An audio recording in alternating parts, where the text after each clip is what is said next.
استغفر الله د نصیحت څخه ډکې خبرې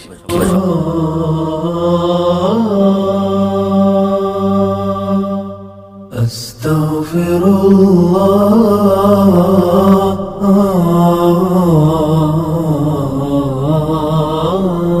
محترمینو نیټ فیسبوک دا شان سړی ته کم تاوانونه زیان رسوي پر دې باندې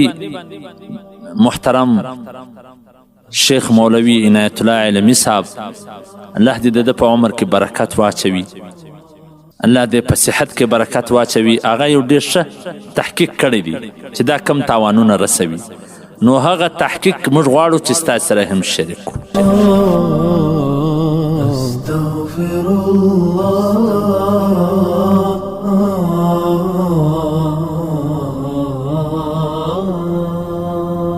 يا ابن آدم هغه ناروغي چې د نیټ فیسبوک او د واتس اپ څخه پیښیږي اول د ځان سره به خاندي او ټوله به ورته حیران وي دویم د شپې چې بیدیږي کمپیوټر یا ټلیفون به دې په غیږ کې وي دریم د هغه چا څخه به بې پروایې چې څنګ ته دې ناست وي د هغه خیال به ستا سره نه وي يا ابن آدم لو بلغت ذنوبك عنان السماء ثم استغفرتني څلورم خوب به دې لږ وي پنځم ملا به دې کږه وي او په غاړه کې به دې تکلیف وي شپږم د میرمنې سره به دې جګړه او جنجالونه وي یعنې د خپلې ښځې سره به هر وخت په جنګ وي ځکه ټول وخت تا فیسبوک ته ورکړی دي نو د هغې سره به په جنجال د دې سره به یوه خبره موږ هم زیاته کړو کله کله یو زنانه هم زموږ څه یو پوښتنه وکړي نو هغه به اکثره به دا پوښتنې وي چې مولوي صاحب یو دم یو تعویض نسته زما خاوند ټوله شپه فیسبوک کې نو واقعي هر وخت به ورسره په جنجال وي تعویضونه به په کوي چې د ده څه د فیسبوک ختم کړي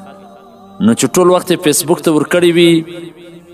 بار د خارج ملکونه خلک یې خپل کړي وي او خپل یې پردی کړي وي نو دا به د قیامت په ورځ د هغه حق هم ورکوي په دنیا کې به هم ورسره په جنجال وي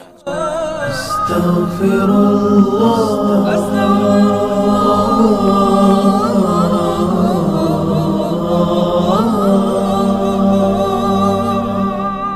استغفر الله وم ټلیفون به حمام یا تشناب ته د سره نه باسي اتم هغه ملګري به هیر کړي چې د فیسبوک آی ډي یا واتساپ نه لري دا ملګري به ځینې یېرسي نهم کله چې د موبایل د بیټرۍ چارج لږ یا ختم سي نو د ډېره قهر سره به چوي لسم در څو چې میسجونه نه وي ویلي چا جواب یعنی بول کولو ته پاره به نه ولاړېږي نو د دغه وجه څخه به په مثانه کې دردونه پیدا سي بول نیولی دی لیکن دی په فیسبوک اخته دی په واتساپ اخته دی په ټلیګرام اخته دی بول نه ولاړېږي مثانه به د دا بولو تاب نه راوړي نو په دردو به اخته سي ثلاثا غفر له وإن كان فر من الزحف رواه أبو داود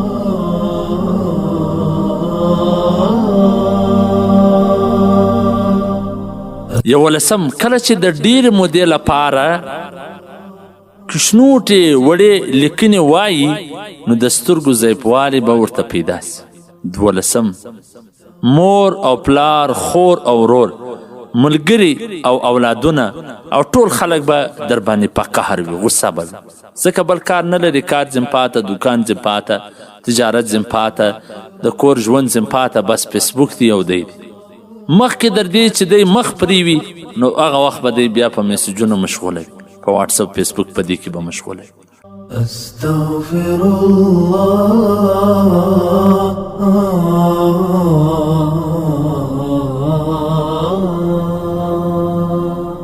استغفر الله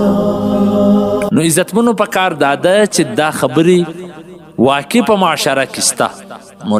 مولانا عنایت الله نعیمي صاحب ډېر د وخت تجربه کار عالم دی، 15 کاله عمر دی، په طایف کې وسیږي. الله دې په عمر کې برکت واچوي. نو په کار دا ده چې موږ پر خپل کار باندې نظر ثاني وکړو، پر خپل فیسبوک، واتساپ، ټیلیګرام د موبایل باندې نظر ثاني وکړو. دومره وخت نه کوور چې په موږ کې دا ټول مرضونه پیدا سي. چې دا ټول مرضونه نه جوړېده کې پیدا سي نو خو ژوند مې تباه او برباد سو. کوروالا هم خوابه دی، آخرت هم خراب، دنیا هم خراب. باید موبایل نیټ پر دماغ نه کې سور، داسې نه چې پکې ډوب سي. دومره کار جناخه چې څومره ضرورت وي. والسلام. د مولوي عبدالرحمن صمیم صاحب د نشراتو څخه منتخب ویناوي.